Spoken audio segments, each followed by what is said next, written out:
Très bien.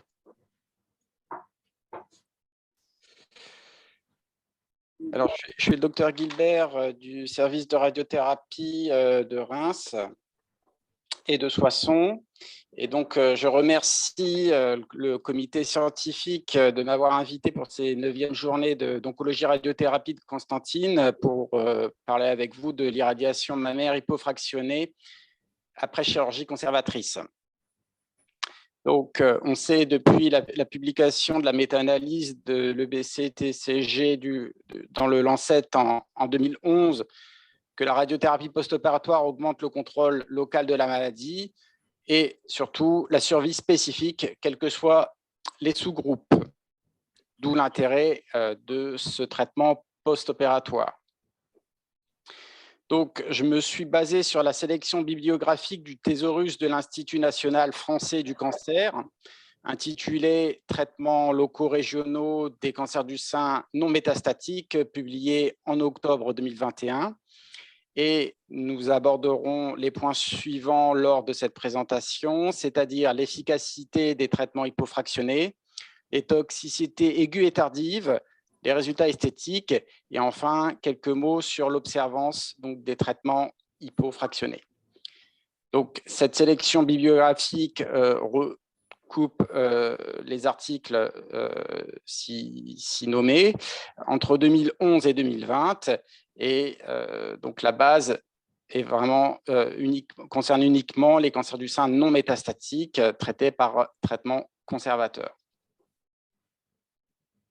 Donc, je ne parlerai pas des irradiations partielles du sein qui peuvent être une option pour les patientes sélectionnées, c'est-à-dire des patientes de plus de 50 ans, avec des tumeurs de moins de 2 cm, RH+, en résection R0, de faible grade sans envol, comme proposé dans les protocoles IMPORT-LAO ou RAPID. Je ne parlerai pas non plus des modalités du boost qui ne sont pas clairement définies dans les traitements hypofractionnés, donc soit du séquentiel, soit de l'intégré, soit du normofractionné, soit de l'hypofractionné. Et je ne parlerai pas non plus de l'hypofractionnement post-mastectomie, puisqu'une présentation est déjà prévue à cet effet. Donc, tout d'abord, en termes d'efficacité et de taux de récidive locale dans l'hypofractionné modéré, je vous présente les résultats des 3 essais randomisés publiés avec un suivi de 10 ans. Tout d'abord, le START-A, publié dans le Lancet en 2013, qui a inclus 2200 patientes de stade T1, T3, N0, N1, donc dans 3 modalités de traitement différentes. Le normofractionné, 50 grammes en 25 fractions, et 2 bras hypofractionnés, 41,6 grés en 13 fractions et 39 grés en 13 fractions. Dans ce protocole, au total, 139 rechutes locales, sans différence significative entre les 3 bras, même si le bras 39 grés en 13 fractions était associé à un taux de rechute supérieur, mais donc non différent sur le plan statistique. Deuxième essai d'hypofractionnement modéré, le START-B, donc, qui a inclus 2200 patientes de même stade, T1, T3, N0, N1, M0. Donc, cette fois-ci, dans 2 bras différents, le normofractionné 50 grés en 25 qui était le bras de référence et le bras hypofractionné 40 grés en 15 fractions. Au total, 95 rechutes locales ont été retrouvées avec 10 ans de suivi. Et encore une fois, sans différence significative entre les 2 bras. Enfin, l'essai canadien de Whelan, publié dans le New England en 2010, qui a inclus 1200 patientes dans 2 bras de traitement. Donc, encore une fois, le bras de référence normofractionné standard 50 grés en 25 et le bras 42,5 grés en 16 fractions étalé sur 3 semaines. L'efficacité du bras hypofractionné n'était pas significativement inférieure au bras standard. Donc, en ce qui concerne l'hypofractionnement modéré, on a ici 3 modalités de traitement que l'on peut proposer en pratique courante. 41,6 Gray en 13 fractions, 40 Gray en 15 fractions et 42,5 Gray en 16 fractions. Donc, avec le bémol sur le 39 Gray en 13 fractions. En ce qui concerne l'hypofractionnement extrême, donc tout d'abord l'essai britannique multicentrique Fast Forward de non-infériorité publié dans le Lancet en 2020, qui a inclus 4000 patientes dans 3 bras différents. Donc cette fois-ci, le bras standard était un traitement hypofractionné classique, le 40 en 15, et 2 modalités de traitement ont été testées, 27 Gray en 5 fractions et 26 Gray en 5 fractions.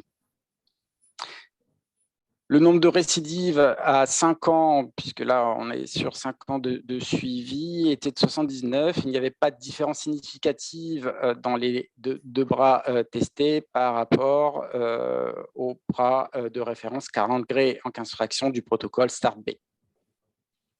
Maintenant, l'essai FAST, dont l'objectif principal était en fait les modifications esthétiques du sein à 2 ans et à 5 ans pour les traitements hypofractionnés, et secondairement le taux de rechute locale, a quant à lui inclut 900 patientes dans 3 bras. Donc le bras standard 50 en 25 et 2 bras expérimentaux 30 Gray en 5 fractions, donc à raison d'une séance par semaine, ou 28,5 Gray en 5 fractions à raison d'une séance par semaine. Et à 10 ans, donc 11 rechutes ont été retrouvées, sans différence significative encore une fois, par rapport au bras standard 50 Gray en 25.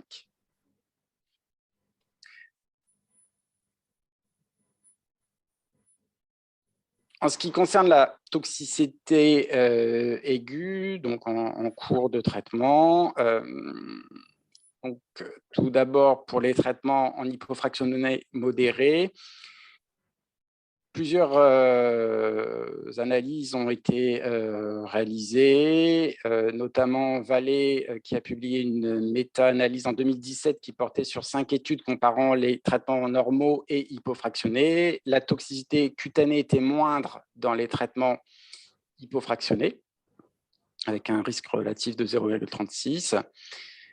Zhu, en 2015, a fait le même constat dans sa méta-analyse qui poolait 7 études, soit plus de 2000 patientes en ce qui concerne la toxicité cutanée de grade 2-3. Cette fois-ci, on retrouve les mêmes choses avec un risque relatif de 0,5 en faveur donc, des traitements hypofractionnés. Enfin, Jacques Zi a publié dans le JAMA en 2015 une cohorte rétrospective de 2600 patientes qui retrouvait aussi moins de toxicité cutanée de grade 2 dans les traitements hypofractionnés. Donc, en ce qui concerne les toxicités, on a quand même plusieurs études qui vont dans le sens de la bonne tolérance cutanée aiguë de l'hypofractionnement des cancers du sein. Donc, il en est de même dans l'essai Fast Forward, avec des résultats certes différents en fonction de l'échelle utilisée pour la toxicité cutanée, RTOG ou CTCAE.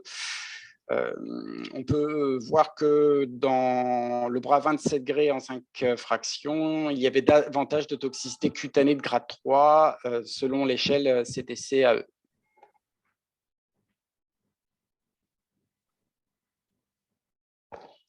En termes de toxicité tardive, cette fois-ci, dans les traitements hypofractionnés modérés, les essais START A et B retrouvaient significativement moins d'induration, moins d'œdème, moins de téléangiectasie dans les traitements hypofractionnés, donc notamment dans le bras 39 Gray en 13 fractions du START A, mais aussi dans le protocole START B par rapport aux traitements normaux fractionnés. Sur le plan cardiaque, Chan a publié en 2015 une étude rétrospective de 5000 patients irradiés à gauche sans avoir retrouvé de mortalité accrue dans le bras hypofractionné. Donc attention, par contre, il faut rester prudent sur les calculs de doses équivalentes sur le cœur et les poumons. J'y reviendrai dans un exemple en fin de présentation. Concernant les traitements hypofractionnés extrêmes, l'essai FAST a retrouvé une toxicité cutanée de grade 2 ou plus comparable dans le bras 28,5 grains en 5 fractions par rapport aux bras normaux fractionnés avec un odds ratio à 5 ans de 1,2, mais un intervalle de confiance qui comprenait 1. Et par contre, on avait une toxicité accrue dans le bras 30 grés en 5 fractions avec un odds ratio de 2,12 avec cette fois-ci un intervalle de confiance à 95% entre 1,5 et 2,9. À noter que dans ce protocole, environ 13% des patientes ont eu un recours à une consultation, notamment pour lymphœdème. Hormis la toxicité cutanée, il n'y avait pas de différence significative concernant la fibrose pulmonaire, les troubles cardiaques pour les seins gauches ou les fractures de côte.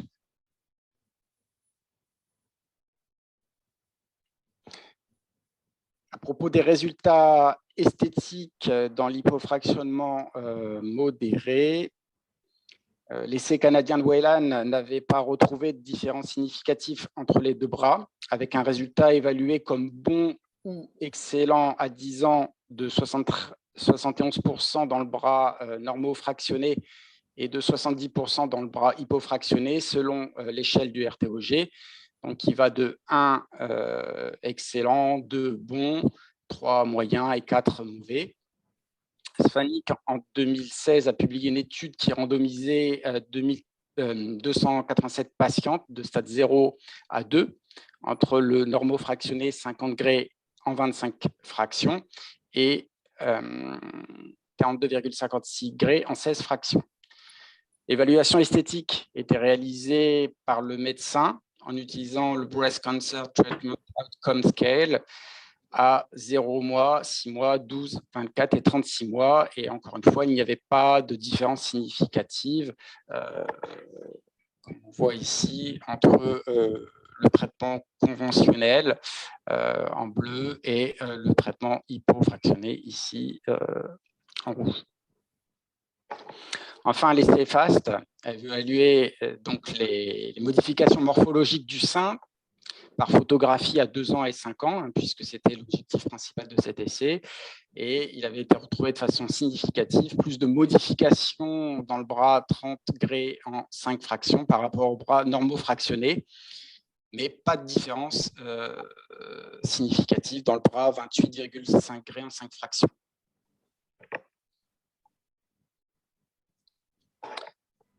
En termes d'observance, Rudat a publié en 2017 une étude incluant 280 patientes de stade 0 à 3, traitées soit par normofractionnement, soit par hypofractionnement, donc avec un protocole 40 grés en 15 fractions.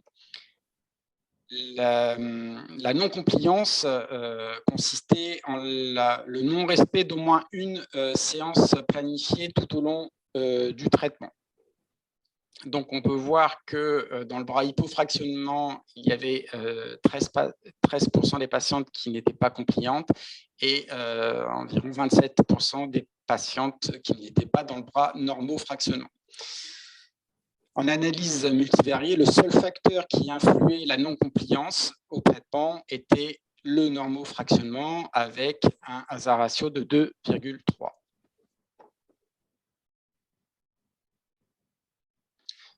Pour terminer cette présentation, je vous propose le cas de Madame G qui a 80 ans, qui a une prothèse d'épaule bilatérale, donc difficile à positionner.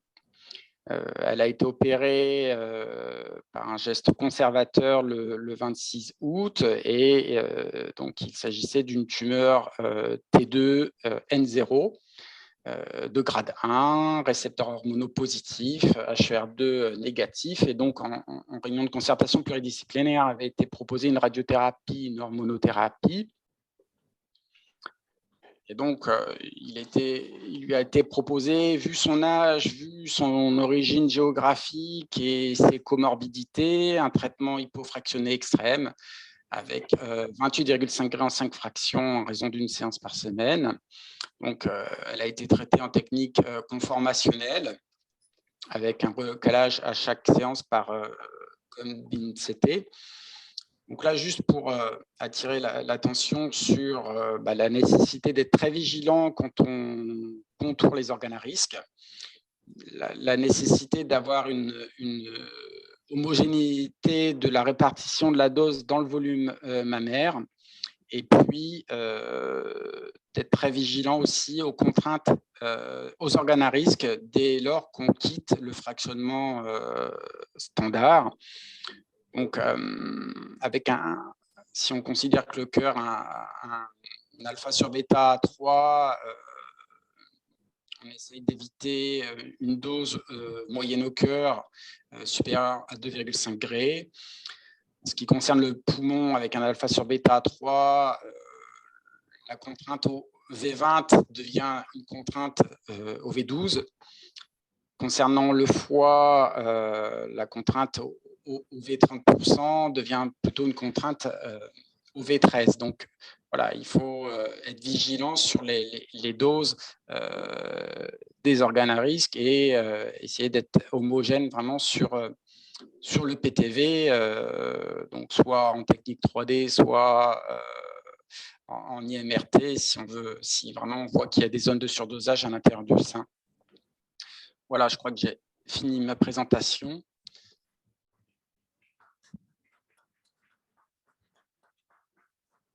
Merci, Dr. Gilbert. Nous allons tout de suite faire la discussion de votre présentation.